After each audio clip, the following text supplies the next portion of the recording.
So, after the death of Assata Shakur, evidently there was a debate online about whether or not if she was actually enjoying freedom while in exile in Cuba, or was that equivalent to being in bondage?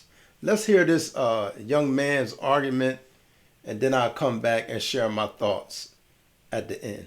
I've seen some conversations pop up on if Assata Shakur really died in freedom or not, right? Like the argument here is that can you really be free while in exile? You're an African American and you're not allowed to go back home, right? Like, are you really free then? And while I definitely see where the exile argument is coming from, especially when you factor in Assata's nationality and ethnic background, this argument is purely based in semantics, as most arguments are, and it really ignores the true reality of the situation. Because let's get one thing clear.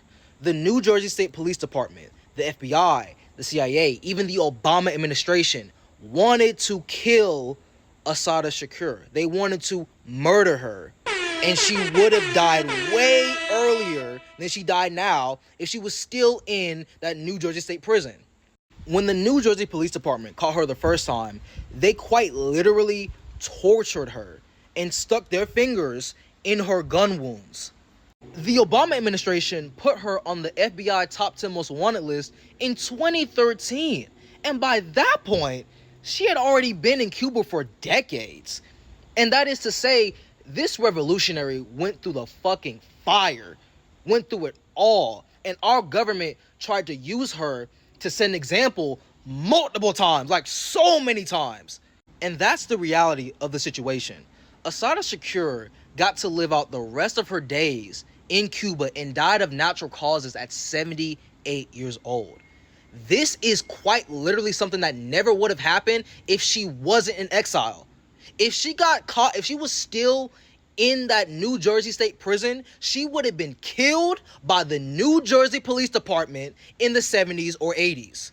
And again, we talking about officers who stuck their unwashed, dirty-ass fingers in her gun wounds. They would have tortured this woman to death. So at least now, we have the pleasure of getting to say that our revolutionary ancestor, Assata Shakur, got to live the rest of her days out in Cuba, in exile, died at 78 years old, contributed heavily to black feminist thought, black radical thought, inspires young black people like myself, and never got caught by the U.S. empire and never will. Also, big shout out to Cuba for keeping Assata alive this entire time and keeping their word. They said they would never extradite her, never let her get kidnapped, never let her get took, and it never fucking happened. Big shout out to Cuba. Big shout out to Castro. Big shout out to Fidel Castro. So I do want to put a couple things in perspective as he spoke, man. He pointed out several good points. But the first point that I would like to point out is he said that if Assata Shakur was still here in New Jersey, right, they would have killed her in the 70s or 80s. They already had tortured her. So we know they had a history of torturing her, and they probably would have killed her. So she wouldn't have lived out the years that she lived out, regarding this debate of was she free in exile. I would like to say he put it together. Yeah, she was free. She was a revolutionary, and she stood 10 toes down to the very end. Very well said, young man. Very well said.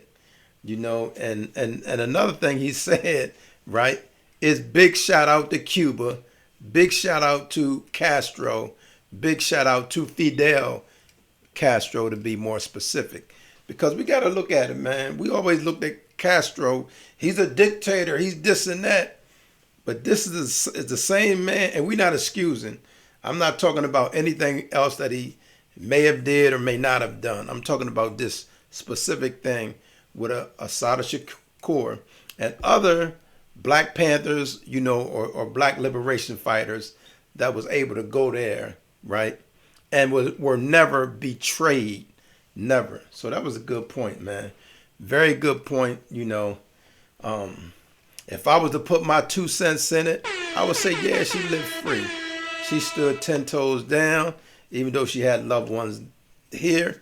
They knew that she loved her by the very work that she did. She loved her family as well as loving the entire black community. So, yeah, I would have to say that, yeah, she died a free woman. She died in freedom. She was not in bondage, even though she was in exile. I want y'all to share in the comments your thoughts.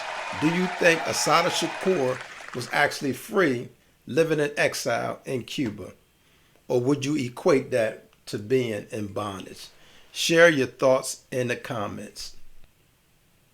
I would like to thank the young man for his perspective, sharing his thoughts. I want to thank y'all for watching the video. I hope that you found value in this video. If you did find value, make sure you subscribe to the channel, hit the notification bell so you can be notified anytime I make a video. And thanks again for watching, man. If you want to keep getting that good content, make sure you subscribe to Mark B's Perspective. Until next time, man, y'all be safe. Peace.